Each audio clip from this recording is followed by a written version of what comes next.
It's important for kids to understand that mom and dad are not magic money machines. Money does come from somewhere. It actually comes from 5 places, and we're going to talk about how you can teach this to your kids. Let's get started.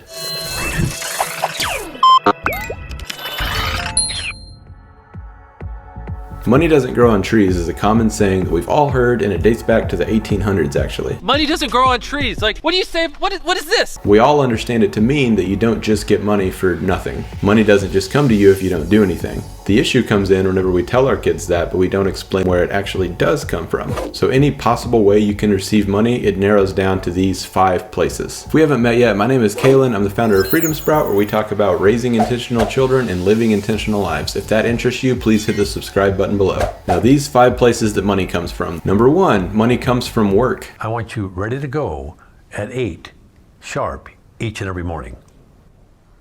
I don't understand. Before kids understand anything else about where money comes from, they need to know the basics. It comes from work in some form or fashion. When kids are young, they think money comes from the National Bank of mom and dad because it does whenever they're young. But then whenever they get into the ages of doing chores, or if you put them on a commission, or however you decide to pay them for work, or if you decide to pay them for work, they start to realize that money comes from work. They have to do something to get money. So you don't want them to think that money just comes from you as their parents. Money comes because they did something and they got paid for it. So how do you show this to your kids? You let them work for their money. You create a system that pays them for work that they do around the house. I'll link an article below about how we pay our 5 kids for chores around the house. But in some way, you have to have a system to where they do something and they get paid for it, so they can link the money coming from work. Number 2, money comes from ideas. Ideas lead to business ideas, innovation, and even investing, which we'll talk about in the next point. Kids need to understand that ideas don't produce money because action is the most important part of it, but those ideas do lead to money, or at least they can lead to money. Don't squash your child's will to dream big. Kids dream big automatically,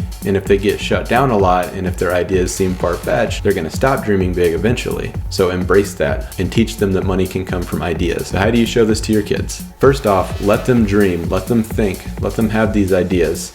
Let them open that lemonade stand. Maybe they'll be managing multiple lemonade stands in a few years. You never know. Kids often have way bigger ideas than we do, so let them have those dreams. Let them have those ideas. Help them see if they can make it possible. Number 3, money comes from money. Money has the potential to make more money, but it doesn't happen automatically, as we all know. So this leads us into investing in general. You can invest $1,000 and it can become $2,000, or you can invest $1,000 and it can become $2.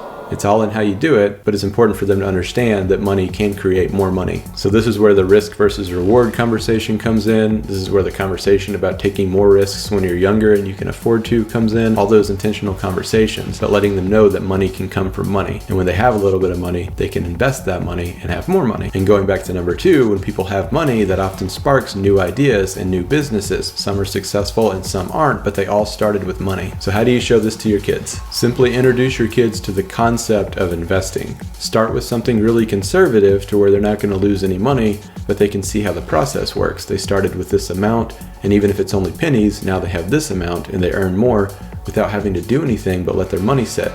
But they wouldn't have earned more if they wouldn't have had the initial investment in the first place. Typically, the higher the risk, the higher the reward, or the potential reward, but as we all know, that's not always the case. It's important for your kids to know they're going to have to take more risk if they want more reward when it comes to investing, but start with a conservative investment just so they can see how the process works and see how their money can make them more money. Number 4, money comes from people. Money comes from people in a lot of different ways. Going back to the last point, money can come from investors. Those investors are the people. Charities are funded by people. Churches have money because of the people in the church, and simply put, some people have money and other things because people gave it to them. So obviously the idea isn't to teach kids to look for handouts. It's quite the opposite, actually. So teach them that some people only have the money they have because other people gave it to them. This is where the importance of giving comes in. Due to life circumstances or the location or their childhood or other circumstances, gifted money may be the only money some people ever have. And it's important for your kids to understand that. And this isn't just about the money itself.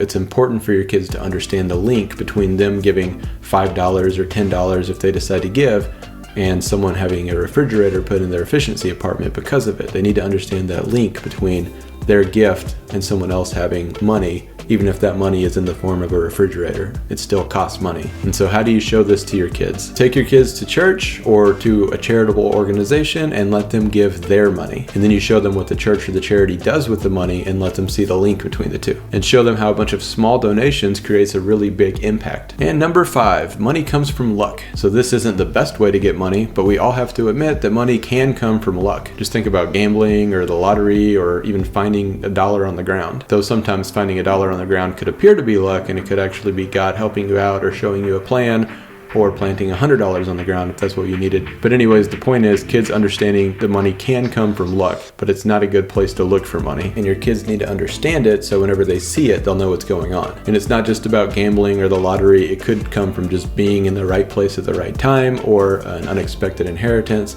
some form of luck in that fashion. And while I definitely acknowledge God's hand in a lot of these situations, I also have to acknowledge that luck is a real thing, and some people are just lucky, or they get lucky once, or whatever the case. So how do you show this to your kids? Well, first off, don't go buy a lottery ticket and look at the Powerball tonight. That's definitely not what it's about. This is something best explained to your kids. They don't have to see this to know that it's true. And they'll see it in their life in different times, but they don't have to see this right away to know it's true. Just explain it to them. So show them how the lottery works, show them how gambling works. You don't have to engage in it to explain it to them. And this could be a fun time to explain the dangers of the lottery and of gambling and stuff like that. You can show them how you're more likely to get struck by lightning or to have identical quadruplets than you are to win the lottery. So you're telling me there's a chance? They'll think it's fun and funny, and hopefully that will discourage them at least a little bit from actually trying to win money with the lottery or spending their life gambling. So kids really need to know where money comes from as early as possible. Once they understand that money is worked for and created through ideas, and mostly that they have to do something to get money, they can start with their own ideas to see how they plan to get money. And no, the idea isn't for your kids to grow up being greedy money chasers, always looking for a buck. The important thing is for them to know how money is earned and how they can do whatever they want to with their life, but first they have to know where money comes from. Before you go, please subscribe to get more videos on money, minimalism, and our travel journey around the world. Check out my new book, Intentional Children. I'll put a link to that below. That's all for today. I will see you next week.